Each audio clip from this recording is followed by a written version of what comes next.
मधुमेह लोकांनी कसा आहार फॉलो करायला पाहिजे, कसे चविष्ट पदार्थ ते लोक खाऊ शकतात, आपण ती पुस्तकं बाजारातून विकत आणू शकता आणि त्यात लिहिलेल्या रेसिपीजचा तुम्ही अवलंब करू शकता.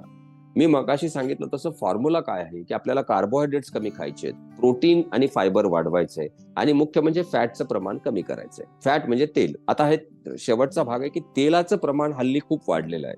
नॉर्मल तेलाचं परिमाण असतं 300 ते 500 मिलीलिटर प्रति माणशी प्रति महिना. मग 4 लोकांची फॅमिली असेल तर साधारणतः 1.25 किलो महिन्याला तेल लागलं पाहिजे. हल्ली 4 लोक असतील तर महिन्याला 5 किलो तेल लागतं. म्हणजे आपलं तेल खाण्याचं प्रमाण हे 3 ते 4 पट अधिक आहे. अशा काही स्टडीज आहेत, की घरगुती साजूक तुपामुळे कोलेस्ट्रॉल नियंत्रणात येतं आणि ते काही अंशी खरं आहे. तेलापेक्षा जर घरात कढवलेलं तूप आपण आहारात थोड्या मात्रामध्ये वापरलं ते योग्य आहे तेलापेक्षा तर फार श्रेष्ठ आहे.